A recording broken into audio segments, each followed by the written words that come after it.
Hello friends and dear student, हम class 10th के science का ऑब्जेक्टिव प्रश्नों का यह सेट लाए हैं जो कि बिहार बोर्ड 2025 का एग्ज़ाम्स होगा। उसमें यह बहुत ही लाभकारी होगा और इसके प्रश्न परीक्षाओं में पूछे जाने के बहुत अधिक संभावनाएं होंगे। आप अंत तक बने रहिए। हम चैप्टर वाइज MCQ भी अपलोड करेंगे। ऑब्जेक्टिव क्वेश्चन की तैयारी आपको यहाँ से पूरी तरह से हो जाएगी। आइए देखते हैं पहले प्रश्नों को। प्रश्न संख्या 1 है कि वोल्ट प्रति एम्पियर प्रदर्शित करता है, यानी वोल्ट प्रति एम्पियर यह किस राशि को प्रदर्शित करता है। तो वोल्ट प्रति एम्पियर यानी वोल्ट बाई एम्पियर जो है V बाई ए, ये वोल्टेज बाई करेंट जो है यह किसको प्रदर्शित करता है। तो इसका सही उत्तर हो जाएगा कि यह रेजिस्टेंस को बताता है। R is equal to V by I होता है और V का SI मात्रक जो है वह वोल्ट होता है और I का SI मात्रक एम्पियर होता है, अर्थात रेजिस्टेंस का SI मात्रक ओम हो जाएगा। ऑप्शन नंबर C सबसे सही जवाब हो जाएगा कि यह ओम को प्रदर्शित करता है। क्यों? क्योंकि प्रतिरोध R बराबर क्या होता है, voltage by current V by आई, और वोल्टेज का होता है वोल्ट और करेंट का होता है आई एम्पियर। तो वोल्टेज प्रति एम्पियर जो है यह इसका ओम, सही उत्तर C जाना जाएगा। नेक्स्ट सवाल है कि 100 वाट से 220 वोल्ट के विद्युत बल्ब के तंतु का प्रतिरोध कितना होगा। यहाँ पर पावर दिया हुआ है, वोल्टेज भी दिया हुआ है। हमें क्या निकालना है, सिर्फ R की वैल्यू निकालनी है। हम लोग जानते हैं कि P इज इक्वल टू होता है क्या, तो P इज इक्वल टू होता है आई आर, या फिर हम लोग इसको R के रूप में ले लेते हैं और P is equal to I R नहीं, V इंटू आई होता है। और वोल्टेज दिया हुआ है तो करंट के लिए क्या हो जाएगा, V into V by R, तो V स्क्वायर बाई R हो जाएगा। और इसको अगर हम लोग सॉल्व और करें तो R इक्वल टू हो जाएगा, क्योंकि प्रतिरोध निकालना ही है तो P square by V square by P। और इस फॉर्मूले पे अगर हम लोग बैठाएं तो 220 गुने 220 करेंगे, और 220 इंटू 220 जब हम लोग करेंगे 220 इंटू 220 बाई 100, तो ये इसको जो है कितना आ जाएगा, 484 जो है इसका ओम रेजिस्टेंस हो जाएगा। ऑप्शन नंबर B इसका सबसे सही जवाब हो जाएगा दूसरा नंबर प्रश्न का। अगले सवाल की ओर बढ़ते हैं। सवाल नंबर तीसरा है कि टंगस्टन निम्नलिखित में से किस ताप पर पिघलता है। ये पिघलता है, मिसटाइप है। तो टंगस्टन का वायर जो है यह उच्च प्रतिरोध और उच्च ये गलनांक वाला वायर है, जो लगभग 3500 डिग्री सेंटीग्रेड पर जाकर के पिघलता है। ऑप्शन नंबर C सही जवाब हो जाएगा। और ये टंगस्टन का वायर जो है यह इस्तेमाल किया जाता है विद्युत बल्ब में, और जो विद्युत का फिलामेंट होता है विद्युत बल्ब का वो टंगस्टन के वायर का ही होता है, क्योंकि उच्च प्रतिरोध के वजह से वो उच्च ताप को वो सह लेता है, इसलिए वो जल्दी पिघलता नहीं है। तो वहाँ हम लोग जो है किसका इस्तेमाल करते हैं, तो उसमें हम लोग इसका टंगस्टन के वायर का इस्तेमाल करते हैं। अगले प्रश्न को बढ़ते हैं। सवाल चौथा है कि 12 वोल्ट विभवांतर के दो बिंदुओं के बीच 2 कूलम्ब आवेश को ले जाने पर कार्य कितना होगा।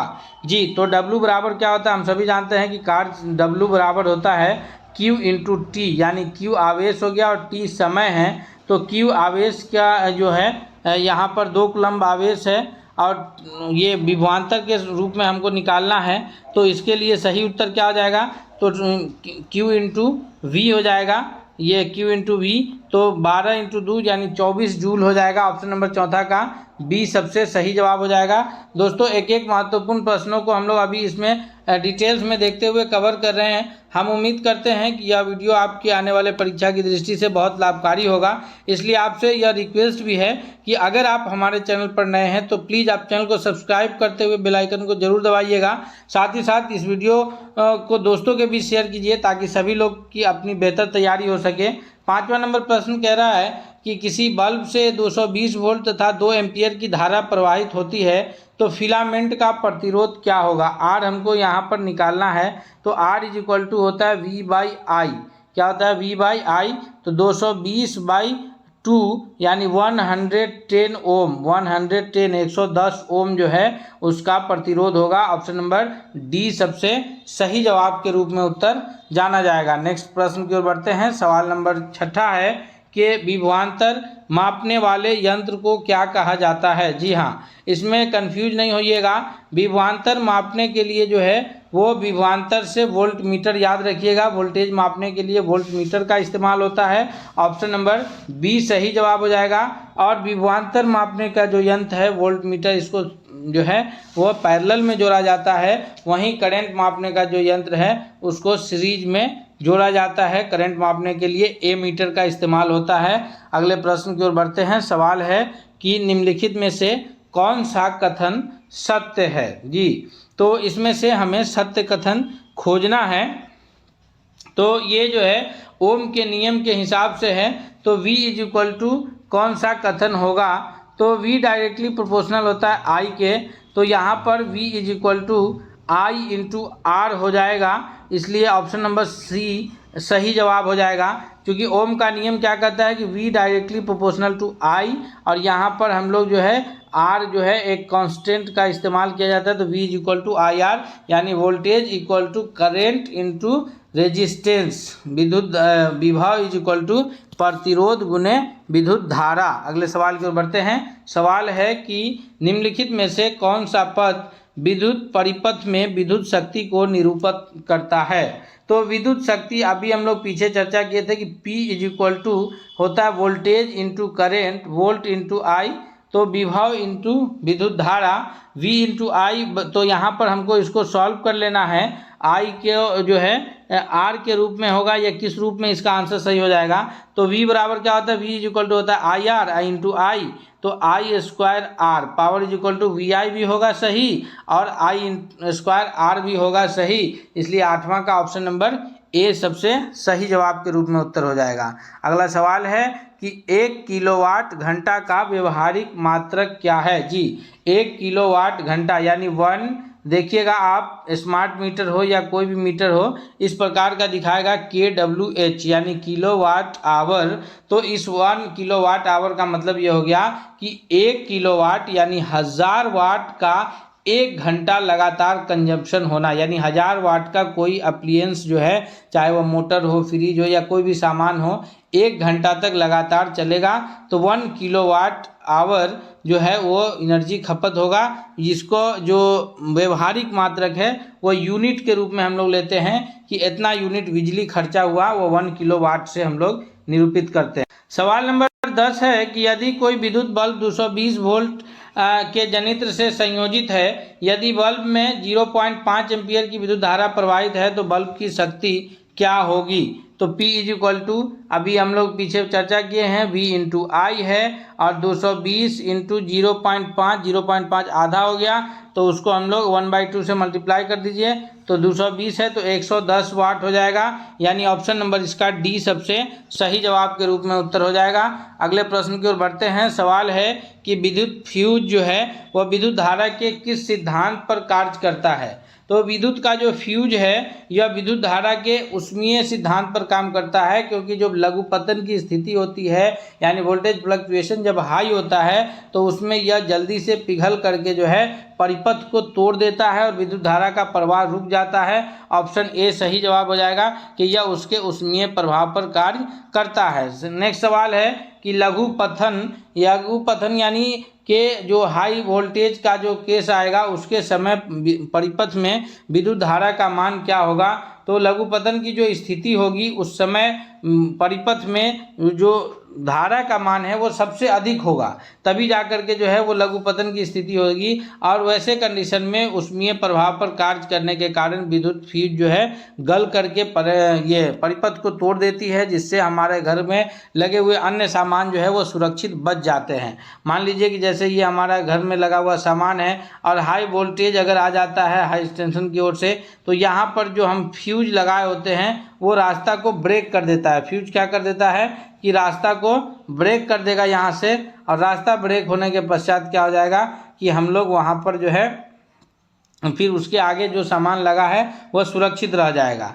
अगला सवाल है कि डायनमो का सिद्धांत आधारित है। तो डायनमो जो काम करता है वो विद्युत प्रेरण के सिद्धांत यानी विद्युत का चुंबकीय प्रेरण का जो सिद्धांत है उस पर कार्य करता है, अर्थात ऑप्शन ए इसका सबसे सही जवाब हो जाएगा। ऑप्शन ए के रूप में जाना जाएगा। अगले सवाल की ओर बढ़ते हैं सवाल नंबर 14 की तरफ देखते हैं। 14 नंबर सवाल है कि चुंबकीय क्षेत्र का एसआई मात्रक कौन सा है। तो चुंबकीय क्षेत्र का जो एसआई मात्रक के रूप में जाना जाता है वह टेस्ला जाना जाता है। कौन सा जाना जाता है, याद रखिएगा।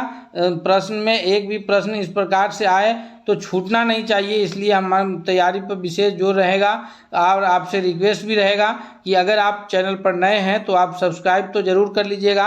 साथ ही साथ अगर आपको वीडियो पसंद आ रहा है तो दोस्तों के बीच में शेयर कीजिएगा। ऑप्शन नंबर 14 का बी सही जवाब है। नेक्स्ट प्रश्न है कि चुंबकीय बल क्षेत्र का एसआई मात्रक क्या है। जी, प्रश्न को समझिएगा। क्वेश्चन क्या कह रहा है कि चुंबकीय बल क्षेत्र का एसआई मात्रक क्या है। तो चुंबकीय बल क्षेत्र का जो एसआई मात्रक होता है, इसका सही जवाब के रूप में जो उत्तर जाना जाएगा 15वां नंबर प्रश्न के लिए, वह न्यूटन प्रति एम्पियर मीटर, न्यूटन प्रति एम्पियर मीटर, डी सही जवाब है। नेक्स्ट है कि निम्न में से कौन सा पदार्थ ऑक्सीजन से संयोग नहीं करता है। यह जो प्रश्न है दोस्तों, यह रसायन से संबंधित है और इसलिए आपसे रिक्वेस्ट है कि अगर आपको यह वीडियो रसायन का महत्वपूर्ण लग रहा है, आप इससे फ़ायदा उठा पाएंगे तो आप इसको जरूर लाइक कीजिएगा। एक लाइक तो बनता ही है। 16वां नंबर प्रश्न का सही जवाब हो जाएगा ऑप्शन नंबर बी के गोल्ड जो है वो ऑक्सीजन से संयोग नहीं करता, इसीलिए गोल्ड का जो है सोना का आभूषण बनाया जाता है और वह चमकीला रहता है। अगर वह ऑक्सीजन से संयोग करे तो ऑक्सीजन से संयोग करने के पश्चात जल्दी ही वह खराब हो जाएगा। अगले सवाल की ओर बढ़ते हैं कि निम्नलिखित में से किसे चाकू से काटा जा सकता है। इसमें से कौन सी धातु ये ऐसी है जिसको चाकू से हम लोग काट सकते हैं। तो सही कैल्शियम, कॉपर और आयरन को तो चाकू से काटना आसान है नहीं। लिथियम हो जाएगा ऑप्शन नंबर ए, 17 का सबसे सही जवाब हो जाएगा। सवाल अगला है कि निम्नलिखित में से कौन एक आयनिक यौगिक है। जी, आयनिक यौगिक समझ रहे हैं कि आयनिक यौगिक उसे कहेंगे कि जिसमें जो है एक इलेक्ट्रॉन के डोनेट करने के पश्चात, इलेक्ट्रॉन देने के पश्चात यौगिक का निर्माण होता हो। इलेक्ट्रॉन साझा करके अगर हो रहा है तो वहाँ पे सहसंयोजी यौगिक बनेगा, और अगर इलेक्ट्रॉन दान करके हो रहा है तो आयनिक यौगिक बनेगा। तो ये कार्बन के साथ जो ये मीथेन है CH4, चाहे कार्बन डाइऑक्साइड है या अमोनिया NH3 है, ये सभी जो है सहसंयोजी यौगिक बनाए हुए हैं। और इसमें जो आयनिक यौगिक है वो CaCl2 है, यानी कैल्शियम क्लोराइड है, जो कैल्शियम अपने 2 इलेक्ट्रॉन को 2 अलग अलग क्लोरीन को डोनेट करके जो है यहाँ पर CaCl2 का निर्माण किया, जो कि एक आयनिक यौगिक है। सवाल है कि धातु के ऑक्साइड सामान्यतः होते हैं। तो 19वां नंबर प्रश्न का सही जवाब क्या होगा। तो धातु के जो ऑक्साइड होते हैं वो सामान्यतः क्षारीय होते हैं, यानी भस्मीय होते हैं। ऑप्शन नंबर 19 का बी सबसे सही जवाब के रूप में उत्तर जाना जाएगा। नेक्स्ट प्रश्न की ओर बढ़ते हैं। प्रश्न है कि कॉपर का निष्कर्षण मुख्यतः किस अयस्क से किया जाता है, यानी कॉपर धातु की प्राप्ति हम लोग को किस अयस्क से हो पाती है। इसका सही जवाब क्या होगा। तो 20वां नंबर प्रश्न के लिए जो सबसे सही जवाब होगा दोस्तों कि कॉपर का जो हम लोग निष्कर्षण हम हो पाता है, प्राप्ति हो पाती है, वह कॉपर पायरासाइट से CuFeSO2 से FeS2 से होता है। ऑप्शन नंबर बी सही जवाब हो जाएगा। सवाल 21 है कि कौन सा अधातु कमरे के ताप पर द्रव अवस्था में होता है। कौन सा अधातु कमरे के ताप पर द्रव अवस्था में होता है। आप पारा को टिक नहीं कीजिएगा, प्रश्न को समझिए, क्योंकि जल्दी में जोश में होश नहीं खोना रहता है। यहाँ अधातु पूछा जा रहा है। अधातु का मतलब ये हो गया जो धातु नहीं होगा। तो पारा जो है वो धातु है, इसलिए धातु को, पारा को तो हम लोग को टिक ही नहीं करना है। तांबा भी धातु है, एल्युमिनियम भी धातु है। तो ऑप्शन में एक ही धातु बच ही रहा है, ऑप्शन नंबर ए सही जवाब हो जाएगा कि ब्रोमीन जो है वो कमरे के ताप पर, रूम टेम्परेचर पे जो है वह द्रव अवस्था में रहता है। अगले सवाल की ओर बढ़ते हैं। सवाल है कि किस रासायनिक यौगिक को गर्म करने पर प्लास्टर ऑफ पेरिस प्राप्त किया जा सकता है। तो प्लास्टर ऑफ पेरिस प्राप्त करने के लिए जो है वह जिप्सम को गर्म करेंगे तो प्लास्टर ऑफ पेरिस हमें प्राप्त होगा। और प्लास्टर ऑफ पेरिस जो है जो इस्तेमाल टूटे फूटे हड्डियों को जोड़ने के लिए किया जाता है आजकल। सवाल है कि अभिक्रियाशीलता के इस क्रम में कौन सही है, यानी कौन सी धातु का जो है वह क्रियाशीलता की श्रेणी में कौन धातु पहले है, उसके बाद कौन है, इस तरह से सबसे लास्ट में कौन है। तो इस 23वां का अगर ध्यान से देखा जाए क्रियाशीलता की श्रेणी में, तो यहाँ सोडियम, मैग्नीशियम, ये सब में से इसमें से कौन सही उत्तर हो जाएगा। तो ऑप्शन 23 का जो है वह सी होगा, क्योंकि मैग्नीशियम जो है वो सबसे अधिक क्रियाशील है। तो मैग्नीशियम है, फिर एल्युमिनियम है, फिर जिंक है, फिर फेरस है। तो यहाँ पर ऑप्शन नंबर सी इसका सबसे सही जवाब के रूप में उत्तर जाना जाएगा। नेक्स्ट सवाल की ओर बढ़ते हैं। सवाल है कि एथेन के आणविक सूत्र यानी C2H6 में कितने सहसंयोजी बंधन बने हैं। तो एथेन जो है वो C2H6 है, कार्बन कार्बन का है। उसके बाद जो है चारों तरफ से हाइड्रोजन लगे हैं। तो यहाँ पर देखिए कितना सहसंयोजी यौगिक बना है। तो इसमें कुल सहसंयोजी यौगिक की जो संख्या है यह गिन लीजिए 1 2 3 4 5 6 और 7। तो इस प्रकार ऑप्शन नंबर बी सबसे सही जवाब हो जाएगा कि एथेन के आणविक सूत्र C2H6 में जो है वह 7 सहसंयोजी आबंधन है। ऑप्शन नंबर बी 24वां का सबसे सही जवाब हो जाएगा। अगले सवाल की ओर बढ़ते हैं। सवाल है कि खाना बनाते समय यदि बर्तन की तली बाहर से काली हो रही है, यानी बर्तन की तली पेंदी बाहर से जो है, जिस बर्तन को हम लोग किसी गैस चूल्हे पे रखते हैं और इस चूल्हे पे रखने के पश्चात जो है अगर बर्तन हम लोग किसी चूल्हे पे नीचे रख बर्तन को ऊपर में रख दिए और इसको अगर नीचे से आग लगा करके जो है खाना बना रहे हैं और ये अगर काली हो रही है, गंदी हो रही है, तो इसका मतलब ये है कि वहाँ पर ईंधन, जो ईंधन को जला करके हम लोग ये कर रहे हैं वो पूरी तरह से ईंधन जल नहीं रहा है। 25वां का ऑप्शन नंबर बी सही जवाब हो जाएगा। इसीलिए गांव में जब ये लकड़ी से खाना बनता है तो चूंकि लकड़ी का वहाँ पर पूर्ण दहन नहीं हो पाता है, इसलिए बर्तन के जो पीछे के हिस्सों में जो है वो कालिख लगी रह जाती है। अगले सवाल की ओर बढ़ते हैं। सवाल है कि वायुमंडल में CO2 गैस की कितनी उपस्थिति है। तो वायुमंडल में जो CO2 गैस की उपस्थिति है वह बहुत ही कम है, वह 0.03% है। अगर ये 0.1% भी बढ़ती है तो यह वायुमंडल के लिए पूरे जो है ग्लोबल वार्मिंग के लिए बहुत ही खतरनाक हो जाएगा।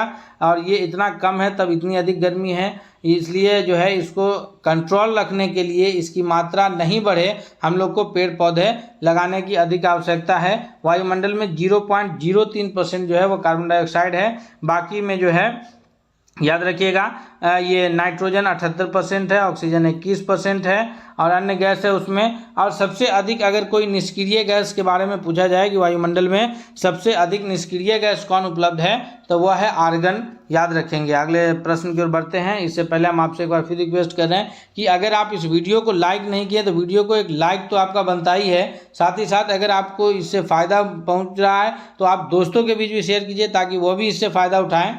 अगला प्रश्न है कि कार्बोक्सिलिक एसिड समूह कौन है। इसका 27वां का सही उत्तर क्या होगा। तो कार्बोक्सिलिक एसिड का जो समूह है इसका 27वां का जो सही उत्तर हो जाएगा वो ऑप्शन नंबर बी हो जाएगा कि COOH जो है यह कार्बोक्सिलिक एसिड का समूह है। नेक्स्ट सवाल है कि नीला थोथा, जिसे तुतिया के नाम से भी जानते हैं, उसका रासायनिक सूत्र क्या है। तो नीला थोथा जिसको तुतिया के नाम से जानते हैं, इसका रासायनिक सूत्र के बारे में 28वां का ऑप्शन नंबर बी हो जाएगा कि CuSO4 5H2O जो है यह नीला थोथा के रूप में जाना जाएगा। अगले प्रश्न की ओर बढ़ते हैं। सवाल नंबर 29 है कि गवाइटर अथवा घेगा पनपता है। तो गवाइटर या घेगा रोग जो होने का मुख्य कारण होता है वह हमारे शरीर में आयोडीन की कमी के वजह से ये सारी बीमारियां होती है। तो ऑप्शन नंबर बी सही जवाब हो जाएगा कि अगर हम लोग अपने भोजन में आयोडीन की मात्रा जो है ज़रूरत के हिसाब से अगर सेवन करें तो फिर हमें जो है इन सभी रोगों से हमारी रक्षा स्वतः हो जाएगी। अगले सवाल की ओर बढ़ते हैं। सवाल है कि मानव में डायलिसिस थैली कौन सी है। तो मानव की जो डायलिसिस की थैली है वह नेफ्रॉन के नाम से जानी जाती है। ऑप्शन नंबर ए इसका सबसे सही जवाब के रूप में उत्तर हो जाएगा। अगले प्रश्न की ओर बढ़ते हैं। तो दोस्तों यहाँ पर हम लोग अभी 30 जो है प्रश्नों को कवर किया है और हम उम्मीद करते हैं कि ये सारे प्रश्न आपके परीक्षा की दृष्टि से बहुत लाभकारी है। इसलिए आपका बहुत बहुत धन्यवाद कि आपने यहाँ तक देखा। हम लोग अगले सेट के साथ मिलेंगे, चलते हैं, तब तक के लिए बहुत बहुत धन्यवाद।